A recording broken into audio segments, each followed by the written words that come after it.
Gerad Parker is leaving the old Gold and Blue to go be a coach for the Golden Domers in South Bend. Who's going to replace him? I'm going to give you three candidates. So sit tight. What is up, college sports fans, fellow members of Mountaineer Nation? This is Couz, coming to you from Couz's Corner, where I serve up college football and college basketball content almost daily. If you like that, hit the red subscribe button. If you like this video, give me that thumbs up. Share this with all your college sports loving friends, please. And go check out me and my colleagues at the Coast to Coast CFB Network on Facebook and on Twitter. Let's get on with the show. So Gerad Parker's officially leaving West Virginia.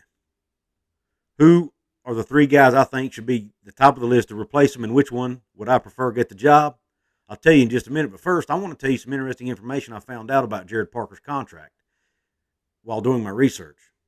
First and foremost, Gerad Parker was hired at West Virginia in 2020. He signed a 2-year deal that expired the end of this month, February 28th of 2022. There was a retention bonus in his contract, so that if he was on staff after February 1st of 2022, he got a $50,000 bonus. So it's not coincidence that February 2nd of 2022 is when he leaves.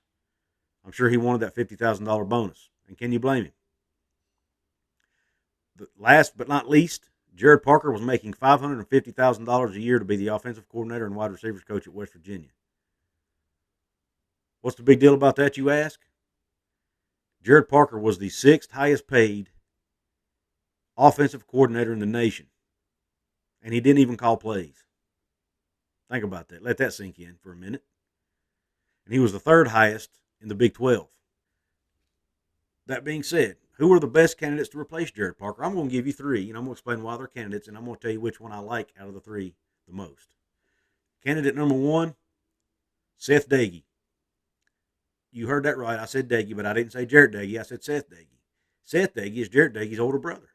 Seth Doege played quarterback at Texas Tech from 2009 to 2012 under none other than Neil Brown. I've also heard that Seth Doege and Graham Harrell are close friends, so that might play a role in it, because I'm sure Graham Harrell's probably going to have a say in who he brings in. At least he should. Now, Seth Doege's coaching experience, he's been coaching for 5 years.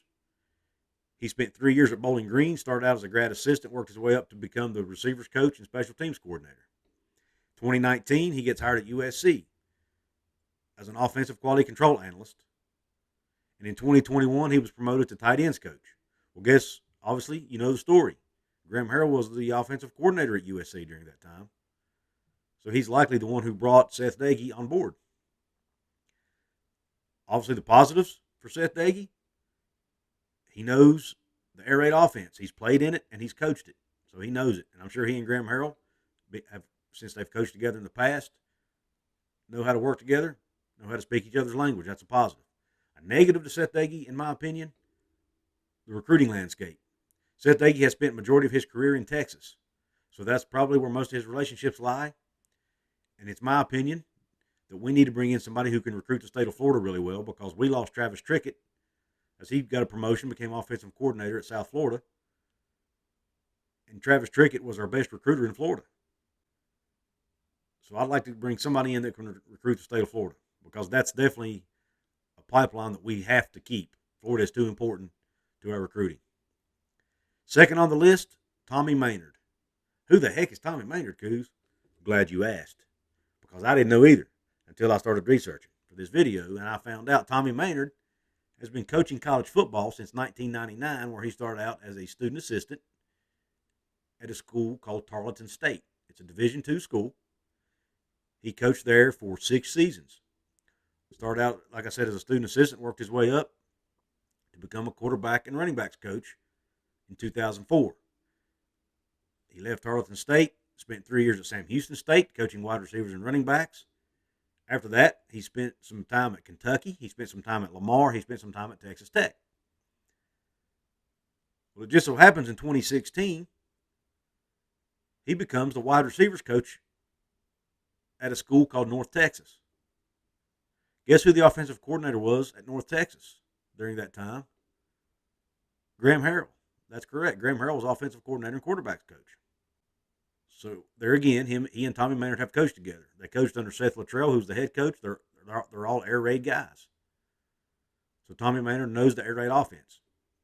When Graham Harrell left North Texas to take the role at USC, Tommy Mainord was promoted to co-offensive coordinator and associate head coach and maintained his job as wide receivers coach. Positives to Mainord, once again, experience in the air raid offense, being able to speak Coach Harrell's language, being familiar with one another. The negatives to Mainord, once again, has spent the majority of his career in Texas. So I'm not sure how well he would be able to recruit Florida. Maybe West Virginia's got somebody else on the staff that could recruit Florida and put Mainord in Texas and other areas. I don't know. But personally, I would prefer to have somebody with Florida connections on the staff, with strong Florida connections. Last but not least, Stedman Bailey. Former West Virginia Mountaineer legend, one of the best receivers to ever come through Morgantown, Fred Biletnikoff Award finalist, record breaker, NFL, was picked in the third round of the NFL draft, was part of the most prolific offenses, not only in West Virginia history, but in the nation during his time in Morgantown. We all know the story about Stedman Bailey. He was in the NFL, was having a pretty good career. It was 2015 or 2016. He was a victim of a drive-by shooting, caused him some brain damage. He was blessed to even live. Recovered, is now doing well, but it did end his playing career. So what did he do? 2016, he re-enrolled at West Virginia to finish his degree, because remember, in 2012 he left early to pursue his NFL career. So he came back to West Virginia in 2016, spent 1 year at West Virginia as a student assistant under Dana Holgorsen, helping out with the wide receivers. Then that got his degree, and then he left to go pursue his NFL career again. Now, unfortunately, that failed. He wasn't able to do it.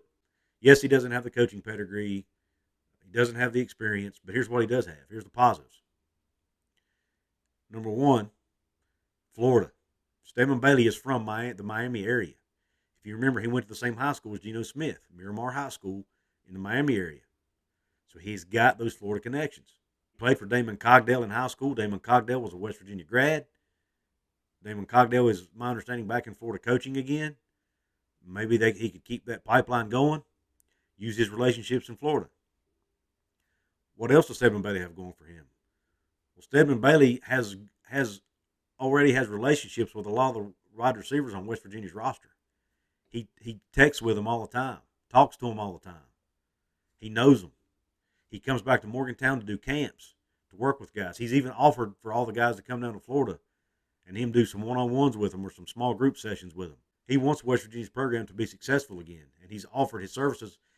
And I heard in a recent interview on the Voice of Motown podcast, I know, it's the Voice of Motown podcast, but I heard he was going to have Stedman Bailey on, and I just had to listen in and see what Stedman had to say. It was very telling. So if he's already got that kind of relationship with these guys, he can come in. They would respect the guy from day one. They look up to the guy. They know what kind of records he has at West Virginia. They know the kind of receiver he was. He's young. These guys, Stedman has played recently enough that these guys will know who he is. He's not some old-timer who they've never seen before. They've probably seen Stedman Bailey play. They might have been young kids at the time, but they've seen him play. So to me, that would go a long way. He knows how to talk their language, and who better to teach how to play wide receiver than Stedman Bailey? And oh, by the way, he played for Dana Holgorsen. What kind of offense did Dana Holgorsen run? The air raid. Dana Holgorsen and Graham Harrell coach the same offense.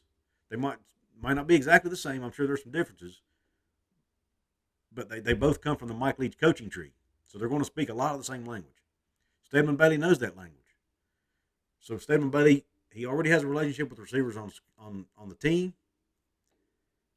He has relationships in Florida, so he could recruit Florida. He knows the air raid offense. And the last but not least, we could probably get Stedman Bailey at a pretty good salary. Stedman Bailey would probably be willing to come and coach at West Virginia for a couple $100,000 a year or less, just to get his experience. And he made a statement in that interview on the Voice of Motown. He would love to be a coach at West Virginia, and he's made that known to Neil Brown. Neil Brown knows that Stedman Bailey wants to come to West Virginia and be a coach. Stedman Bailey wants to be a football coach. That's his goal. He wants to work with these kids, and he wants the West Virginia program to be successful. And honestly, I think we need a West Virginia guy on this staff. Travis Trickett was the only West Virginia guy on this staff. He's gone now. Stedman Bailey will be a West Virginia guy. Obviously, you can tell by my passion who I want for the job, and that's Stedman. And I think it'd be a home run hire. Listen, guys, tell me what you think about these three candidates. Which one do you think would be the best one to coach at West Virginia? Do you like the Stedman Bailey idea, or would you rather see one of the other two guys? Or is there someone I haven't mentioned that you'd like to see get the job? Maybe there's someone I've left off the list that you know of. Let me know in the comments. Don't forget to like, share, subscribe. Guys, you can support my channel by joining my Patreon page where you get all kinds of perks. Or you can join through a YouTube membership, channel membership. Hit the join button right below this video. You can join for as little as $2.99 a month. There's also perks that come with that. Don't forget about the raffle I'm doing. I'm raffling off a helmet. It'll either be a mini helmet or a full-size helmet, depending on how much money we get in. And I'm lowering the price, guys. I started out at $5 a ticket. You guys don't seem too excited about that, so I'm lowering it down to $2. You can get in the raffle for $2 per ticket, okay? Or you get in by joining Patreon. You get 2 entries for the first level, 3 for the second, 4 for the third. Okay, I'll give you an extra ticket, an extra entry for joining Patreon. Okay, remember that. I got a special contest coming up for March Madness too, guys. I'm going to do. So keep that in mind. If you want in on that, you need to join Patreon. Okay. So support me on Patreon, or if you don't want to worry about the drawings, you just want to show support for my channel, you can join through YouTube. All right, guys. Hope you like the video. Thanks for tuning in. Q Country Roads.